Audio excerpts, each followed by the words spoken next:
요즘 시대는 뭔가 일어날 것 같은 그런 감이 드는 그런 시대가 아닌가.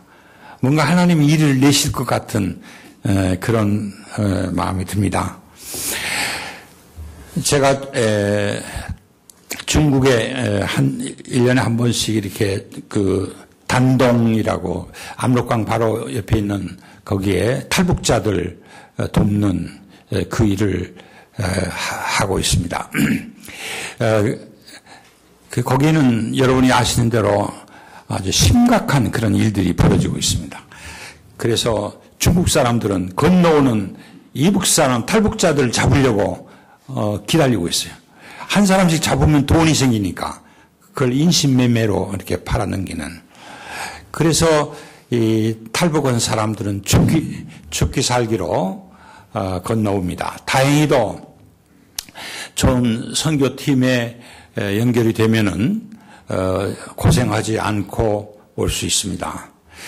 그래서 우리 최근에 우리 한국에서도 이북에서 넘어와서 사람들이 당했던 그 어려운 이야기들, 특별히 아마 여러분도 들으셨겠지만은 그 크리스찬들을 수용해서 그 일을 시키는 탄광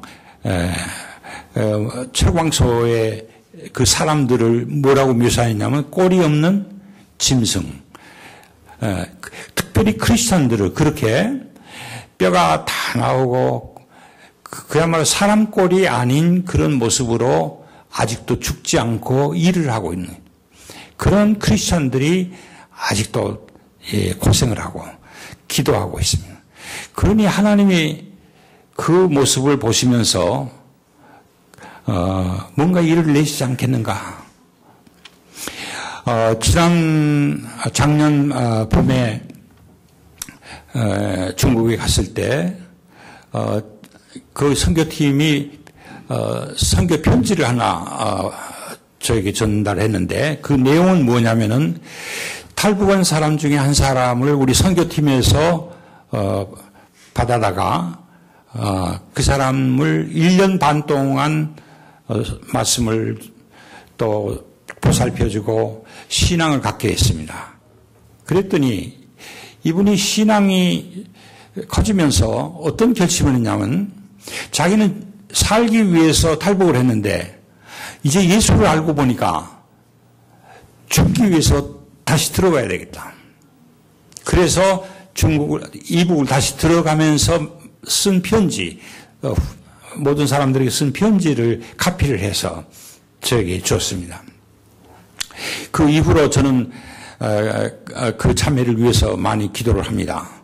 죽을 각오를 하고 다시 들어가서 복음을 전하고 가족들을 돕는. 그렇기 때문에 아마 이 지구상에서 이렇게 긴박한 그런 일들이 심각한 일들이 벌어지는 지역도 많지 않다고. 최근에 들어온 이야기는 황해도 어느 지역에서는 아버지가 밥상을 차려놨는데 와이프가 어디 갔다 여행 갔다 와서 고기로 음식을 준비를 했는데 나중에 알고 보니까 자식들을 죽여가지고 그 인육을 먹었던 그런 이야기를 아마 여러분도 들었을 줄 압니다.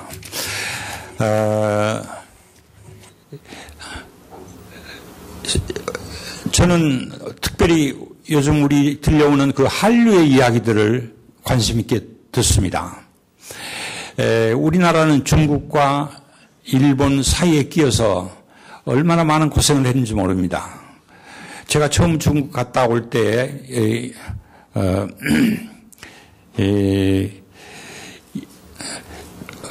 이민실록이라는 그런 책을 보았는데 그때 지금부터 약 130, 40년 전에 우리 한국을 떠나서 만주에 갔던 그분들의 고생한 이야기, 그런 이야기를 쓴 기록이 있습니다. 그때부터 해서 우리 한국의 그 근대사는 대단히 어려운 역사를 가지고 있습니다. 나라의 자원도 없고 또 중국과 일본 사이에 끼어서 여기서 치면은 또 저기서 치고 이렇게 해서 고생의 연설. 그래서 일본에 합방돼 가지고 36년 동안 고생하다가 또 이어서 6.25가 나서 고생하다가 이런 고생의 연속인데 갑자기 최근에 들어서 한류의 바람이 불기 시작했어요. 그래서 우리나라 수상품이 세계를 지배해요. 우리나라의 음악과 춤이 세계를 지배해요. 음식이 지배를 해요. 요즘에는 한국말 배운다는 100만 명이 넘는다고 그래요. 그런데 드라마가 또 중국에 가면은 모든 사람들이 거의 다 90%가 한국 드라마를 한국이 그렇게 유명해졌어요. 그러면서 왜 우리나라에 이런 한류의 바람이 불었을까? 그런 생각을 해봅니다. 그런데 우리 믿는 사람들은 하나님이 하시는 그런 역사의 배경을 이렇게 보면은 이 인류의 역사에 그 흘러가는 그 방향 자체가 좋은 대로 흘러가는 것이 아니라 가면 갈수록 서로 미워하고 전쟁하고 2차 대전 때는 수천만 명이 죽어가는 많은 인간의 그 지혜가 있지만은 가면 갈수록 파괴하는 것이 인간의 생각이었다. 그런데 하나님께서는 인간을 구원하기 위해서 이스라엘 백성을 택해서 그 구원의 백성으로 삼았는데 이 사람들이 지금 뭘 했냐? 2000년 동안 디아스포라로 세계를 흩어져가는 나라 없는 백성이 됐어요. 그래서 하나님이 쓰실 백성이 없는 거예요. 물론 이스라엘 백성이 나중에 7년 환란 중에 회개하고 돌아온다고 성경은 되어 있습니다. 그러고 보면은 하나님의 일을 하는 백성이 어느 나라인가? 여러분 한번 생각해 보세요. 결론은 하나님께서 우리 대한민국 백성을 부르시는 때가 바로 이때다. 그런 생각을 하는 것입니다. 지금 24,000명의 선교사님들이 세계에 흩어져서 복음을 전합니다. 그리고 이모저모로 우리가 과거에는 생각지도 못했던 그런 인물들이 배출해서 여기저기 구석구석에서 놀라운 일들을 하는 것을 간증을 여러분 들었을 줄 믿습니다. 한마디로 이야기해서 지금 이 시대는 하나님이 무엇인가 일을 시작할 때다.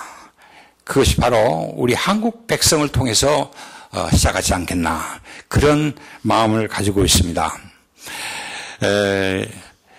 오늘 특별히 본문을 택해서 말씀드리려고 하는 그 축복의 통로다 그런 제목을 쓰는데 이 통로란 말은 하나의 채널 A라는 지점에서 B라는 지점으로 뭔가 이동을 시키는데 하나의 그걸 위해서 쓰여지는 관, 채널 그런 의미에서 축복이 A라는 지점에서 B라는 지점으로 가는 통로 이 통로가 누구냐는 것입니다. 통로에 대해서 관심이 있단 말이에요. 그래서 저희 성교회 이름을 통로라고 지었어요. World Channel Mission.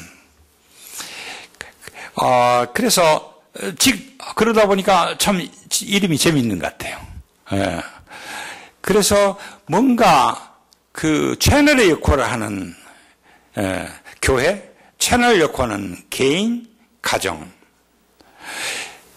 그래서 어떻게든지 그리스도의 사랑과 복음이 없는 가난하고 또 필요한 모든 사람들에게 전파되는 그 일에 통로로 쓰였으면 좋겠다. 그런 마음이 들면서 오늘 본문을 보니까 아브라함 이 이야기를 제목을 뭘로 붙일까? 축복의 통로. 3절에 뭐라고 그랬냐면은 아브라함이 12장 3절에 너를 축복하는 자에게는 내가 복을 내리고 너를 저주하는 자에게는 내가 저주하니 땅의 모든 족속이 너를 인하여 복을 얻을 것이니라.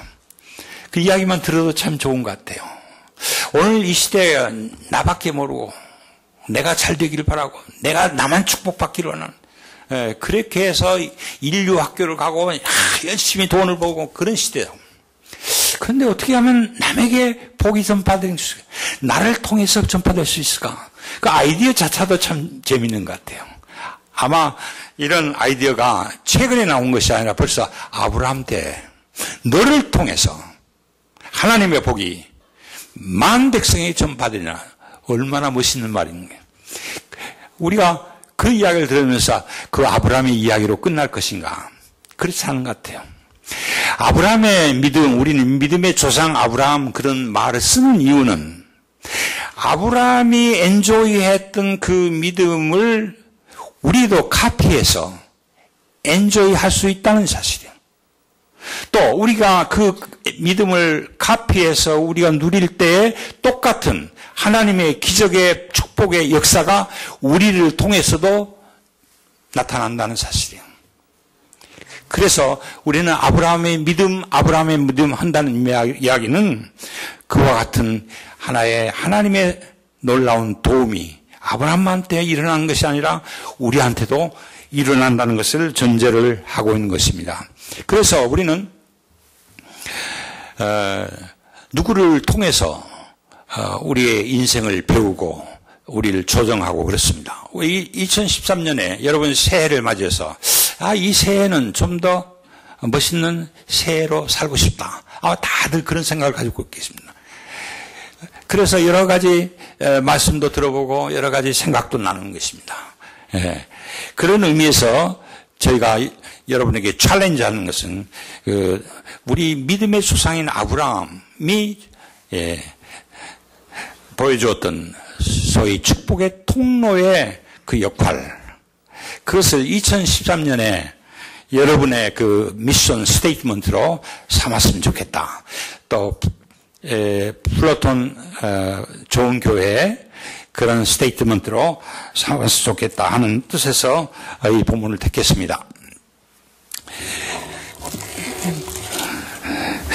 저는 토요일마다 여기 산타하나의 그 노숙자들을 찾아갑니다. 그래서 저희 집사람이 만든 커피하고 그 다음에 도나스하고 이렇게 해서 가면은 한 100명, 150명이 줄을 서서 기다립니다. 그래서 그 사람들을 만나서 어떻게든지 뭔가 도움이 됐으면 좋겠다. 제가 기도를 합니다. 어떤 기도를 하냐면은 저 사람들이 맨 얻어먹는 그런 자리에 머물지 않고 하나님께서 저들의 마음을 열어서 저들도 하나님의 축복의 통로로 사용될 수 있는 인물로 변화됐으면 좋겠다. 그런 이야기를 했어요. 상상이 나갈 것 같아요? 자기는 얻어먹을 것만 생각나는데 아니다. 하나님께서 그렇게 쓰기를 원하신다. 그렇게 기도를 하고 또 그렇게 챌린지를 합니다. 그 사람들은 오랫동안 그런 습관이 돼 있어요. 먹는 것만 습관됐어요. 자기 것만 습관됐어요. 그러나 그 생각을 바꾸는. 그런데 노숙자들만 그런 것이 아니라 우리 믿는 사람들도 하나님의 축복을 많이 받아야 되겠다.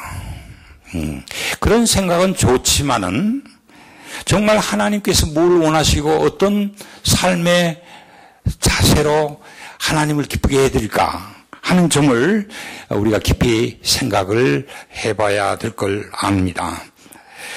아까 제가 한류를 말씀드렸지만은 일본과 중국과 한국이 똑같이 서양 문화를 받아들였어요. 특별히 그 산업 문화를 산업 기술을 받아들였어요. 그래서 일본도 도요타를, 소니를, 그래서 세계를 압도하는 그런 선진국이 돼요. 중국도 요즘 얼마나 많이 발전했는지 모릅니다. 경제적으로 굉장히 부강을 하게 됐어요. 우리나라도 제가 한류를 말씀드렸지만 텔레비, 스마트폰, 자동차, 이 세 나라, 동방에 숨어 있었던 이 세 나라들이 막 세계에서 부각을 했어요.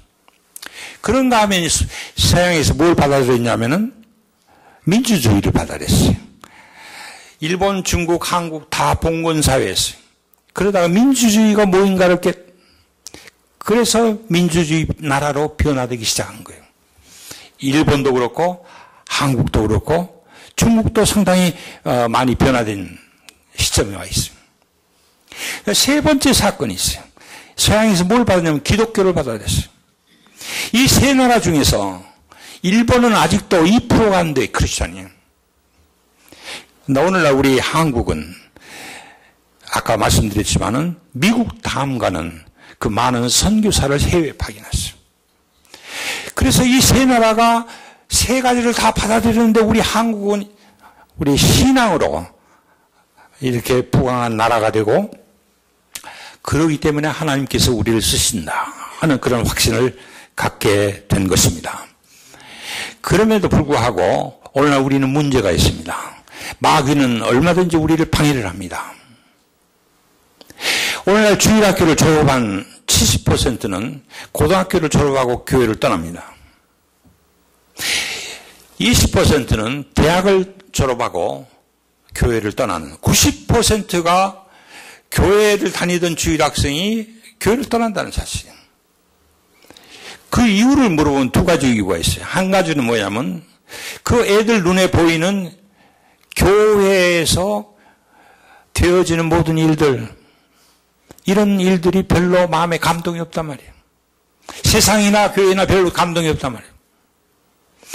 그래서 교회를 떠난다. 두 번째 이유는 뭐냐면 가정에서, 교회에서는 상당히 신앙생활을 잘하는 것 같은데 가정에서 부부가 싸우고 무슨 가정에 자기의 덕이 되고 도움이 되는 일이 되면 부정 가릴 것 없이 하고, 이런 것들이 자녀들에게 교회를 떠나게 하는 요인이다. 그런 통계를 보았습니다. 어떻든 우리는 이 두 가지 양면, 우리나라에 향한 하나님의 그런 계획과 목적과 그런 한류와 영적 한류, 그런 거 하면은 자살률이 세계 넘버원, 이혼율이 세계 넘버원, 이런 그 악조건들, 이런 틈 사이에 우리가 있습니다. 그럴 때 우리는 다시 한번 우리 성경 속에서 우리가 가야 될 방향을 바로 잡고 다시 한번 재출발을 해야 되는 그런 시점이라고 저는 확실히 믿습니다. 그 중에서도 우리는 마음은 급하지만은 모든 일은 한 사람으로부터 시작하지 않는가 그렇게 생각합니다. 이 아브라함이라는 사람은 한 사람이, 그 사람이 대학을 나온 것도 아니고 뭐 특별히 무슨 주일학교 다닌 것도 아니에요. 그런 한 사람을 갈대아 우르에서 불러내어서 엄청난 하나님의 언약을 받는 그런 인물이 됐습니다.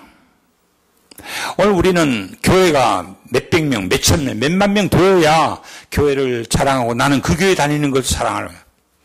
저는 그렇게 생각하지 않습니다. 한 사람의 신앙이 만 역사를 이루고 또한 많은 열매를 맺는 것을 바로 아브라함을 통해서 보는 것입니다. 아브라함이 얼마나 하나님 눈에 잘 보였는지 오늘 이 본문에서 7가지의 하나님께서 축복의 약속을 주셨습니다. 잠깐 그 7가지를 우리가 보면서 아브라함이 받은 약속, 나도 받을 수 있지 않겠는가, 그런 마음 가지고 다시 한번 7가지를 잠깐 검토를 해보겠습니다. 첫 번째는 2절에 보니까 내가 큰 민족을 이루고, 아니 아브라함의 배경이 뭔데 아무것도 없는 그 아브라함에게 네가 민족의 어떤 큰 민족을 이루는 백성의 조상이 되겠다. 그 말만 들어도 너무나 엄청나죠. 더구나 한 민족은, 나라라는 것은 하나의 법이 있어야 되고 다스리는 자가 있어요. 이스라엘 백성은 430년 동안 애굽에서 나라가 없었어요. 그래서 모세를 통해서 불러내서 나라가 세워졌다는 것은 법을 준 거예요, 법이. 그게 모세의 율법을 준, 10계명을 준 거예요. 또 다스리는 하나님 왕이 있습니다. 그래서 한 민족의 조상이 되었다는 것은 엄청난 약속을 주신 것입니다. 벌써 첫 번째만 해도 우리 생각을 넘는 그런 약속이 시작됩니다. 두 번째는 내게 복을 주어, 내게 복을 주어. 그래서 아브라함도 사람인지라 건강해야 되겠고 또 부자해야 되겠고 오래 살아야 되겠고 그 다 우리 지금도 마찬가지죠. 그래서 저 사람 복 받았다. 예. 근데 아브라함에게 그 약속을 했어요. 오케이, 너에게 복을 주겠다. 그렇기 때문에 우리도 우리 가정의 복, 여러분의 건강에 여러분을 위해서 기도하는 것, 그 당연한 거죠. 근데 아브라함은 그 약속을 받았어요. 얼마나 감사한지 모르죠. 예. 세 번째는 무슨 복을 받았냐면은 내 이름을 창대케 하리라. 이것도 그게 무슨 말인가? 어떤 사람이 죽고 나면은 이름을 잊어버려요. 그렇죠? 지나간 모든 인류의 이름을 다 어떻게 우리가 다 기억합니까? 그 사람이 죽음과 동시에 이름이 잃어버리는 거예요. 그게 죄인들의 특성이란 말이에요. 그런데 아브라함은 죽은 지가 벌써 4천이 넘었는데 아브라함의 이름만 들으면 무슨 일이 생깁니까? 아브라함의 이야기가 떠오르면서 아브라함이 했던 믿음, 이야기, 삶, 능력, 눈빛, 이런 것들이 그래서 영어로 말하자면 alive 한다. 또는 enlighten 한다면 죽었던 것이 빛이 나기 시작하는 거예요. 그 두 가지 종류에서 이름이 없어진 forgotten, 잊어버린 사람이 있는가 하면은 그 이름이 살아있어요. 딱 건들기만 하면, 이름만 건들면 이름이 역사 위에 올라와서 역사의 인물들을 흔들어 버리는 거예요. 오늘 우리가 본문을 아브라함에 대한 이야기를 하고 있는데 그 아브라함의 이름이 나오니까 그 다음에는 성령이 역사하기 시작하고 여러분의 마음 움직이고 이 이름 바로 창대케 하라. 그것도 좀 대단한 얘기. 이거 우리 믿는다는 것 자체가 사실은 그 디멘전 자체가 그게 간단하지 않은 것 같아요. 생각하면은 멋있는 내 이름이 창대케 되리라. 내가 죽고 나서도 일어나는 앞으로 퍼져지고 세워지고 커가는 그 역사의 그 흐름과 파워와 영향 이런 걸 어떻게 우리가 상상을 하겠어요? 아브라함이 이거 상상하겠어요? 네 번째는 너는 복의 근원이 되니라. 이것도 또 멋있는 말인 것 같아요. 여러분에게 성도님은 복의 근원입니다. 그러면 그건 무슨 말씀이에요? 생각해 보세요. 복 받기를 다 좋아해요.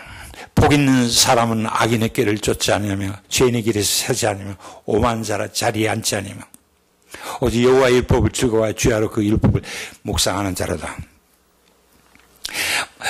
그래서 복 받기를 오는 거예요.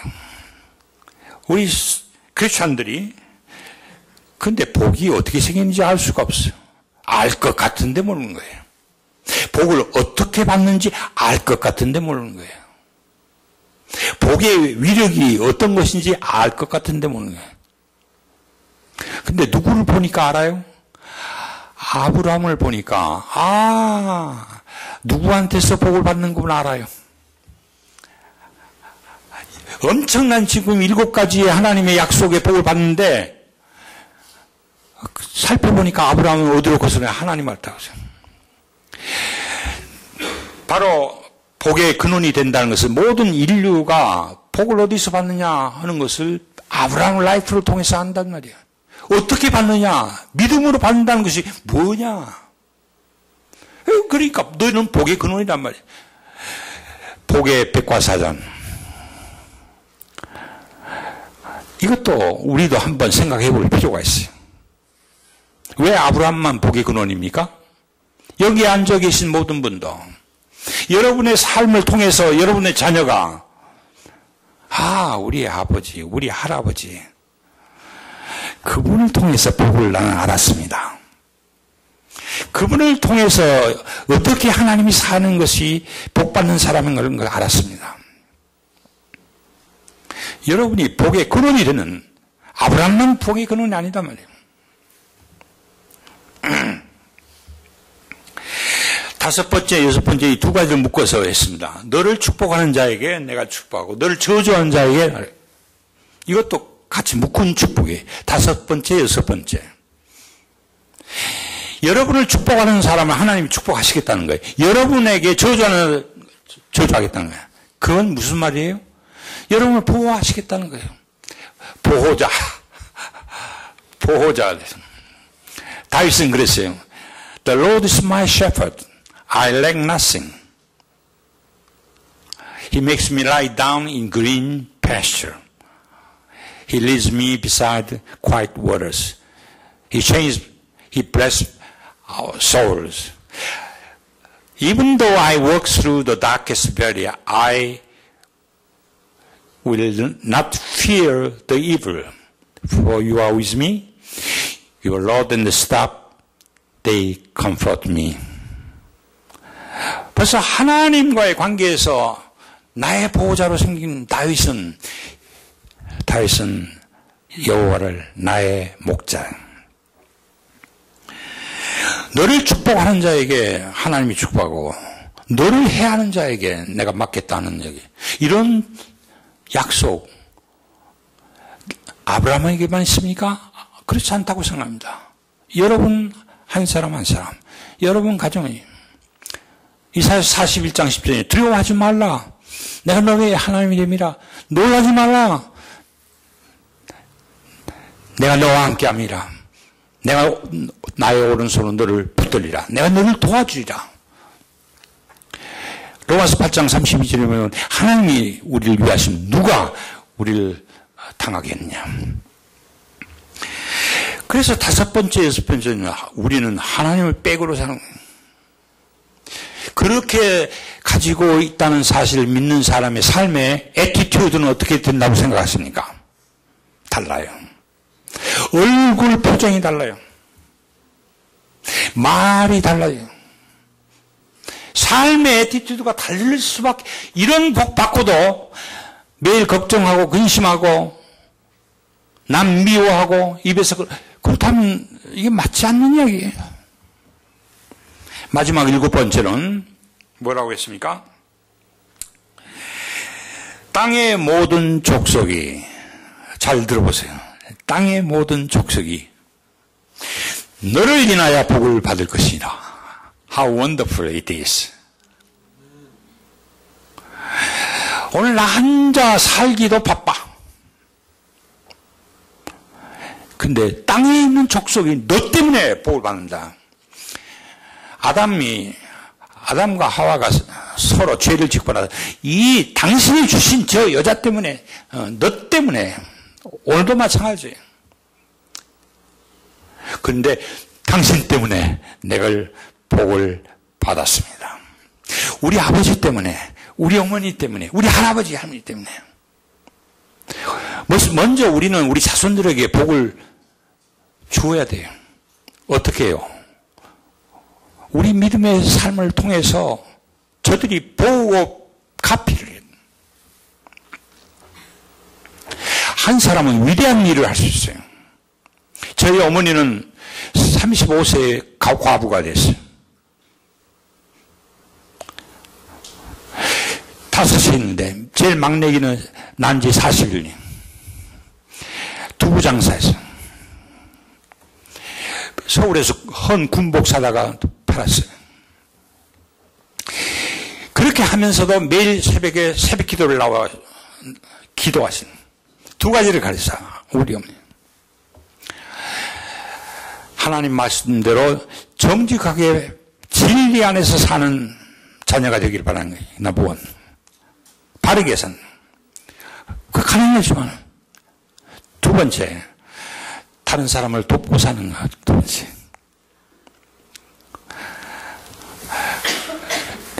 한 사람에 의해서 가문이 변해요. 그 5이 다 서울대학을 졸업했어요. 우리 어머니가 돌아가실 때 보니까 교회에 부르아동 장학회를 만들어 놓고 우리도 몰랐어요.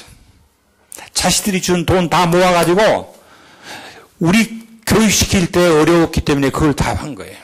그래서 우리 어머니 한 사람 때문에 우리 가문이 제사 지내던 가문들이 다 기독교로 변하기 시작한 거예요. 한 사람. 여러분, 여기 앉아 계신 분이 얼마나 많습니까? 위대한 일을 할 수 있는 한 사람. 한 사람이 바로 변했을 때 아브라함처럼 모든 민족이 그를 통해서 복받는 그 비밀을 알게 된다. 7가지를 여러분이 집에 가셔서 묵상해 보시기 바랍니다. 제가 성경 구절을 시간 때문에 자세히 말씀 안 드렸습니다만 여러분이 묵상해 보시기 바랍니다. 7가지 Abrahamic Covenant, 창세기 15장 꼭 읽어보시기 바랍니다. 내게 주신 그런 위대한 하나님이 그릇이 커요. 하나님은 그릇이 크다고요. 우리 한 사람 한 사람을 적당한 크리스찬으로 만들기를 원했던 그릇이 큰, 아브라함같이 큰, 그런데 그건 하나님이 그렇게 하고 싶어도 우리가 응답을 하지 않으면 그건 불가능한 얘기예요. 아브라함은 어떻게 해서 그러면 이런 7가지의 약속, 축복을 받았을까?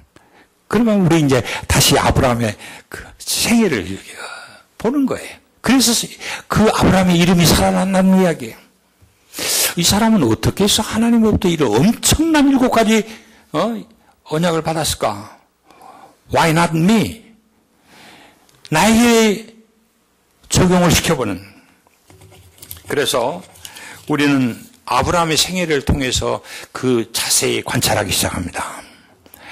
우리가 여러 가지 아브라함의 이야기들이 많겠지만은 오늘 본문에서 특별히 보면은 아브라함의 그 믿음, 순종 이 측면을 잘 나타내고 있는 이야기가 뭐냐면 갈대아 우르에서 하나님이 부르실 때 따라 나왔어요. 갈대아 우르가 어디냐면은 이락의 유프라테스 강하고 간지스 강 사이에 있는 아주 비옥한 도시. 아주 그러니까 아브라함이 떠나기 전에도 벌써 700년 전에 이미 그 도시는 세계적인 도시다. 유명한, 요즘 텔레비에서 나오는 그 수르라는 그 문화가 있어요. 함무라비 법전이 바로 그때 당시 나온 법전. 그 세계 문명의 그 메소포타미아 그 문명지. 그렇기 때문에 아브라함이 그냥 우르로 떠날 때 아무것도 없는 데에서 아니에요. 세상 낙을 참 즐기고 있을 때였어요. 아주 좋은 도시였어요. 문화 도시였어요. 그런 도시를 여기 보니까 본토 친척 아비집을 떠났다. 우리가 본토 친척 아비집 뭐 일일이 설명할 필요도 없죠. 우리가 거기가 편해, 좋아, 좋은 사람들이 있어요. 내가 좋아하던 습관이 있어요. 이런 것들을 다 버리고 하나님이 따라오라고 할 때 Yes, sir. 그래서 따라갔다는 얘기예요. 물론 이야기는 간단한 한 줄이지만은 이 이야기 속에 뭐가 있습니까? 뭘 나타내려고 합니까? 아브라함의 절대적인 믿음과 순종을 말하는 거예요. 오늘 우리 크리스찬들의 문제는 어디가 있냐면 이 믿음과 순종이 흔들려, 자꾸만 흔들려. 하나님의 뜻이 좋은 줄 아는지만은 내 뜻에 맞질 않아요.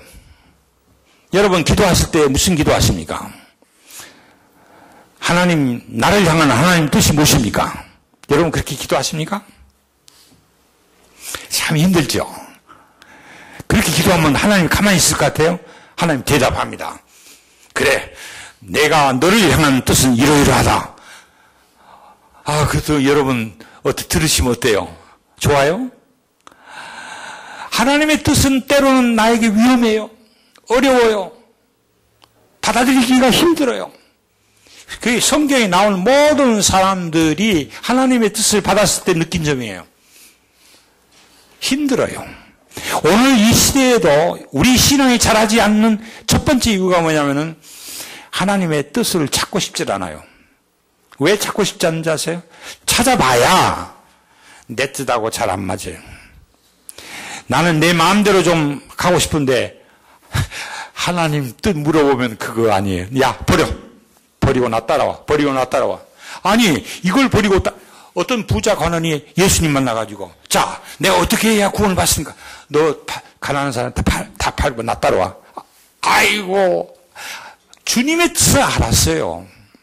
근데 못 버려요. 그렇기 때문에 아예 우리가 기도할 때 하나님의 뜻을 구하려고 하질 않아요. 여러분, 2013년에 여러분이 한번 그걸 결단해 보세요. 어떤 기도? 하나님, 제가 나를 향한 하나님의 뜻을 알고 싶습니다. 우리 가정을 위한 하나님의 뜻을 알고 싶습니다. 딱 선언을 해보세요. 거기가 우리 믿음의 출발이에요. 여러분이 그런 선언을 할 때에는 뭐가 배에 담겨 있냐면은, 오케이. 하나님의 뜻하면 내가 아멘 하겠다. 그게 담아 있잖아요? 이것이 우리 출발이에요. 이것이 시작되지 않고는, 그 다음에 하나님이 주시고자 하는 놀라운 세계, 우리가 상상할 수 없는 그런 exalted dimension, 이런 세계를 우리가 들어갈 수도 없어요. 상상할 수도 없어요. 2013년에 여러분이 어디서부터 시작하냐면 하나님하고 태클을 해보세요. 오케이. 하나님, 저에게 향한 하나님 뜻이 무엇입니까? 거기에는 뭐냐면 말씀하세요. 내가 순종하겠습니다. 여러분이 아마 그 질문을 하시면 하나님이 상당히 어려운 주문을 하나님의 뜻을 말씀하실 거예요. 그런데 성경에 나온 인물들이 그때의 그 다음 레스폰스, 그 듀엣이 참 재밌어요. 아멘. 그 멋있는 듀엣이에요. 하나님께 물어보고 하나님 대답하고 하나님께 아멘하고. 그것이 성경의 이야기예요. 아브라함이 이처럼 다 버리고 따라오라 할 때. 이 성경의 인물들 보면요. 자기 좋아하는 걸 버리고 따라오라 할 때 왜 안 할까? 모세는 히브리서 11장 24절에 공주의 아들, 애굽의 보화, 죄의 낙, 얼마나 좋은 것들이에요. 말만 들어도 이걸 다 놓고 왔어요. 그러나 우리가 신앙의 패턴은 각자마다 다를 거예요. 여기 앉아 계신 분들이 하나님의 뜻을 구할 때 여러분의 respective, 각각의 환경에 따라서 하나님의 뜻을 주실 거예요. 거기에 대해서 아멘. 여러분이 그것을 결심하시면은 그 다음에 두 번째 스텝이 나오는 거예요. 이 경지를 걷지 않으면요, 맨 1학년 교회는 열심히 다니는 거예요. 아브라함은 버리고 떠날 수 있는 그런 믿음을 가졌어요.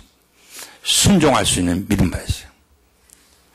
아브라함이 창세기 22장에 보니까 100세에 난 아들 이삭을 번제로 드리는 불을 태워서 바치는 거예요. 번제로 드리라고 명령을 들었을 때 저 같으면 그럴 것 같아요. 하나님, 제가 한 일주일만 시간 주세요. 제가 좀 생각을 하고 또 우리 이삭하고도 좀 재미있게 좀 일주일만이라도 지내다가 그 번제로 드립시다. 뭐 좀 절충안이라는 걸 생각할 때는. 그런데 아브라함은 그렇게 하지 않았어요. 그 다음날 아침에 일찍이 Let's go. 여러분, 이 이야기에서 우리는 뭘 하냐면 아브라함의 순종의 패턴은 퍼펙트한 거예요. 우리는 제가 예를 들었지만은 자꾸만 하나님 뭐 하라 그러면 막 뒤로 물어요. 나를 끌어다니고 내가 버리지 못한 것들이 있기 때문에 예스 하기가 굉장히 힘들어요.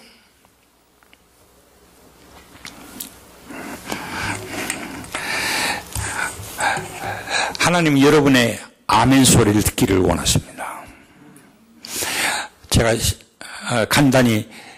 아멘은 이야기를 간단히 하겠습니다. 제가 옛날에 술, 담배를 많이 했어요. 그래가지고 폐결핵으로 이제 치료를 받고 뭐 해가지고 결국에서 55kg. 그래서 이제는 바짝 말라가지고 그런데도 계속 두갑 반 담배를 여기 지금 앉아 계신 분 중에서 그런 분이 계시네. 제가 그랬어요. 교회를 다니면서 그러니까 우리 아들이 TV에서 나오는 그 드라마에서 담배 많이 핀 사람이 암으로 죽는 이야기가 나오니까 우리 아버지도 살려야겠다. 그래서 금연, 스킨로션에 금연, 자동차에 금연, 책상에도 금연. 근데 아침에 일어나면 우리 아들을 부르면서, 야, 선우가 3일째 가져와라. 3일째가 뭔지 아세요? 담배, 성냥, 재떨이 3가지 딱. 그러면 또 가져온다. 그러다가 어느 날 부흥회 때 목사님이 그렇게 말씀했어요. 여기 교회를 다니면서 그 술, 담배도 못 끊고 그 다니는 오늘 이 자리에 내가 기도할 테니까 아멘을 하고 말이지. 그래서 우리 아들을 딱 안고 있다가 우리 아들 못 안 듣게 조그만 소리로 아멘 했어요. 우리 아들이 못 듣는 거예요. 이렇게 아들이. 그런데 누구는 들었을까요? 하나님은 들었어요. 그래서부터 그 집에 와서부터 기적이 나타나는데 1시간도 못 참는 그날 이후로 담배도 끊고 이런 놀라운 내가 할 수 없는 일들이 막 적적 어째서? 아멘. 하나님이 여러분에게 하나님의 뜻을 이야기했을 때 아멘. 그러면요 그다음부터 성령이 바쁘기 시작해요. 여러분을 도와주시려고요. 아브라함은 한마디로 말해서 하나님과의 릴레이션십에서 목숨 걸었어요. 여러분, 우리는 중요한 것에 대해서 목숨을 거는 거예요. 아브라함이 우리에게 가르쳐준 이야기는 하나님과의 그 사랑의 관계에서 목숨 거는 거예요. 그래서 끝내줘야 돼. 적당히 우물쭈물하니까 힘들어. 믿는 것이 힘들어. 오늘 아브라함의 여러분들은 잘 아시는 내용이기 때문에 한마디로 말해서 아브라함의 그 신앙과 순종의 수준에 따라서 세계는 열려지는 시작이에요. 모든 사람의 하나님에 대한 믿음과 순종의 스케일에 따라서 우리가 보는 시야, 능력, 릴레이션십, 감동, 역사 이것은 우리의 믿음과 우리 순종의 수준이에요. 이제 아브라함이 옛날에는 그 사라를 자기 누이라고 했어요. 상당히 믿음이 약했어요. 근데 나중에 올라갔어요. 이삭을 바치라니까 즉각 바치는 거예요. 즉각. 그 다음에 칼로 천사가 놀래가지고 2번씩이나 아브라함아 얼마나 빠른 스피드의 순종을 갖는지 변해버린 거예요. 아브라함은 이처럼 하나님에 대해서 그 관계에서 목숨 건 성공했을 뿐만 아니라 사람 관계에서도 멋있는 사람이었어요. 아브라함에게 롯이란 조카가 있어요. 그래가지고 커지니까 그 종들이 싸우고 그래요. 그러니까 우리 갈라쓰자. 어떻게 갈라쓰냐면, 자기가 삼촌인데. 근데 삼촌이 뭐라고 그래요? 네가 우하면은 내가 좌하겠다. 내가 좌하면 네가 좌하면 내가 우하겠다. 아니 어른이 좋은 걸 찾아야죠. 롯에게 그렇게 양보를 했어요. 그런데 롯이 또 어떤 적군에게 잡혀가지고 죽을 고비를 해서 포로가 됐는데 그걸 살리기 위해서 자기 가족 자기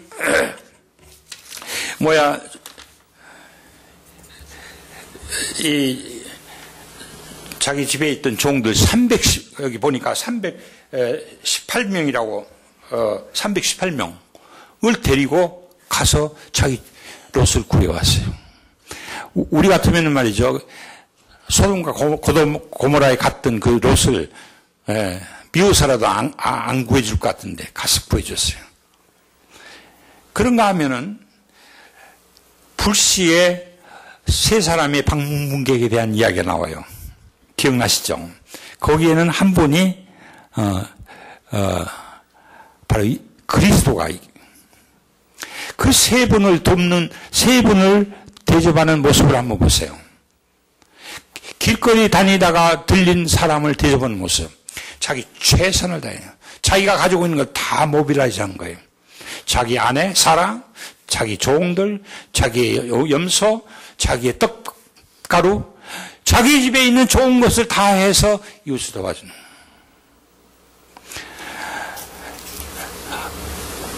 오늘 아브라함은 이처럼 알지 못하는 사람들, 이웃에게 대해서 최선을 다하고, 아브라함 또 소돔과 고모라가 멸망당하니까 하나님 좀 봐주세요. 의인 50명 있으면 멸망 안 시키죠? 아니 45명 어때요?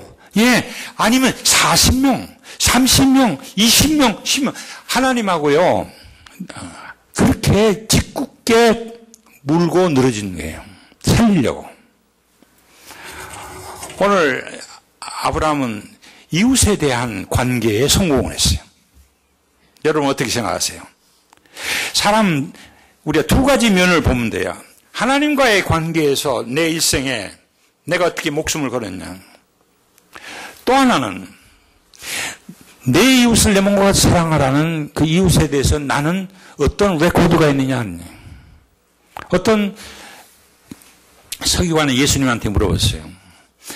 예수님, 주님, 계명 중에서 어떤 계명이 제일 큰 계명입니까? 그때 뭐라고 대답했어요? 너는 뜻과 마음과 목숨을 다해서 주 여호와 하나님을 사랑하라. 이게 첫째 되는 거예요. 오늘 여기 주님이 오셔서 주님, 우리가 지켜야 될 계명이 제일 큰 계명이 뭡니까? 그러면 또 여기에 오셔서 주님이 있어요. 똑같은 말씀을 할 것 같아요. 오늘 우리의 그 가정의 문제, 내 자신의 믿음의 문제, 이 쓸어그런 이유가 이 첫째 계명에 대해서 하나님의 똑 부러지게 애써는 죽음은 죽으리. 그래서 우리 신앙이 하나님에 대해서 똑 부러진 믿음과 순종이 아브라함을 우리가 본받아야 해. 그러면 여러분의 환경, 여러분의 비전, 여러분의 인플루언스, 여러분의 말씀 달라지는 거예요. 제자리에 있지 않단 말이에요. 뿐만 아니라 두 번째 계명은 뭡니까? 내 이웃을 내 몸과 같이 사랑하라. 그래서 예수님께서도 볼 때 우리 하나님의 백성들이 가야 될 두 가지 기둥이 있는데, 하나는 하나님과의 관계에 첫째 되긴 계명에서 우리가 베스트를 하는 그걸 거기다 맞추라. 두 번째는 이웃의 관계에서 이웃을 내 몸과 같이 해라. 예수님이 더 가까운 예화로 마태복음 25장 40절에 그렇게 이야기했어요. 지극히 작은 자에게 해준 것이 나에게 해준 거다. 앞으로 우리가 천국에 갔을 때 하나님 주님이 이 질문을 여러분에 하실 겁니다. 또 하나는 지극히 작은 자에게 하지 않은 것이 나에게 안 하는 것이다. 우리는 우리 삶에서 얼마나 주위에 도움을 청하는 사람들을 무시하고 지나갑니까? 만약에 우리가 주님을 만났으면 대접 잘하죠. 그러나 우리는 지극히 작은 자가 우리 주변에 많이 있다는 사실이에요. 그래서 우리는 we should be prepared. 주님 만날 준비를 항상 하고 다녀야 돼요. 그래서 여러분에게 누가 손을 벌리시면 여러분 주세요. 또 돈을 빌려주면 이자 받지 마세요. 돈 안 받는 끝까지 쫓아다니는 거지. 바로 그분이 주님이신 지극히 작은 자.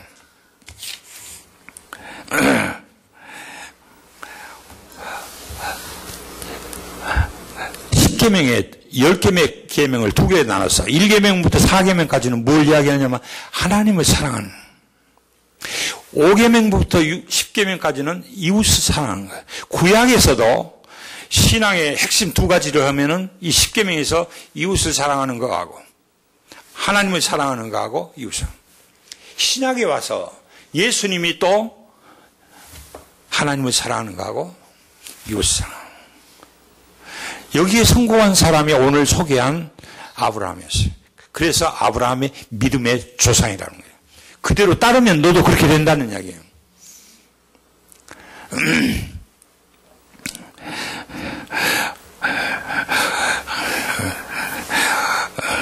오늘 우리는 시대가 좀 급해졌어요.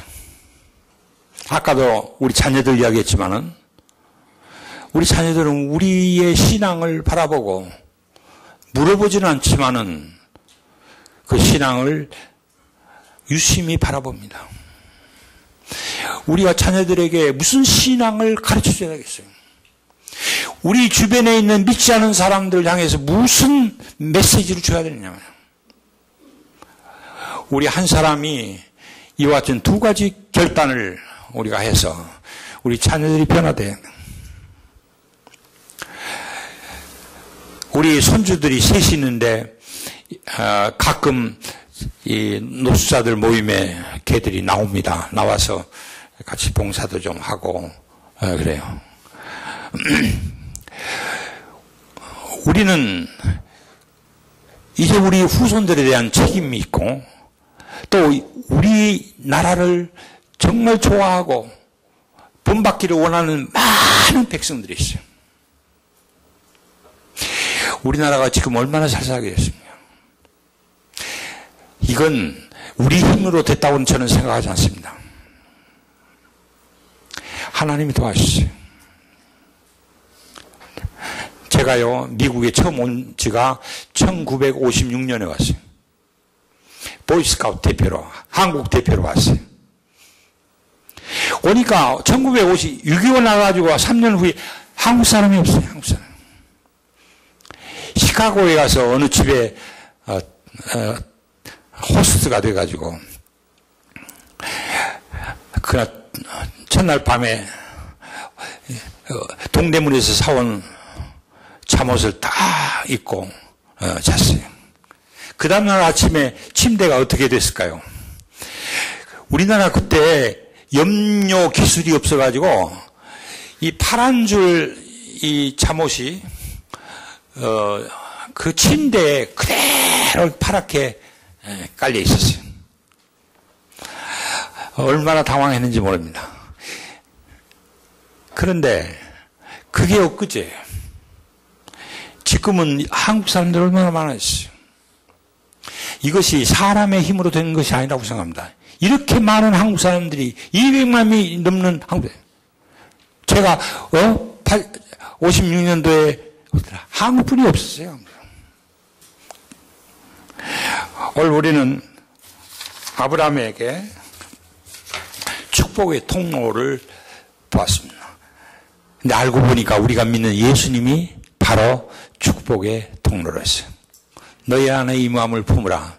곧 그리스도 예수의 마음이니 그는 근본 하나님의 본체시나 하나님과 동등됨을 취할 것으로 여기지 아니하시고 도리어 자기를 비워 종의 형체를 가져 사람들과 같이 되었고 사람의 모양으로 나타났음에 곧 자기를 낮추시고 죽기까지 복종하였으니 곧 십자가의 죽음이라.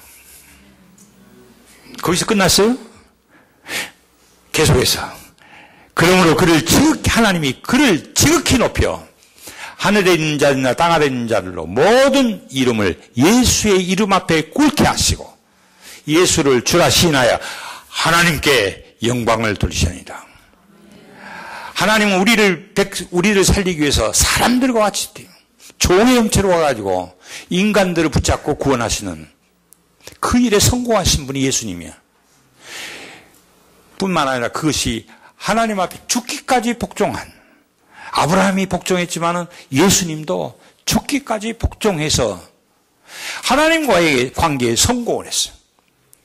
예수님이 이 땅에서 제일 성공하신 분이에요. 아마 그 다음에 아브라함쯤 되지 않을까 생각합니다. 오늘 우리는 아브라함 이야기 했습니다. 그냥 제가 그 이야기만 하기 위해서 이 자리에 쓰지 않았습니다. 하나님께서 분명히 여러분 여기 앉아 계신 한 분 한 분을 향해서 말씀을 하기를 원하십니다. 여러분의 대답을 듣기를 원하시는 것입니다. 아브라함은 우리와 다를 것이 없어요. 오늘 우리는 아브라함이 믿음과 순종을 똑같이 사용할 때 하나님이 무리응하기 시작하죠. 교회가 변화되고 개인이 변화되고 여러분의 가정이 변화되고 그래서 이 한류를 통해서 영적 한류를 일으키는 하나님이 이제 금방 있으면 제가 아까 2부 이야기했지만 금방 있으면 뭔가 큰 일을 벌이시 그 일에 바로 여러분을 부르실 줄 믿습니다.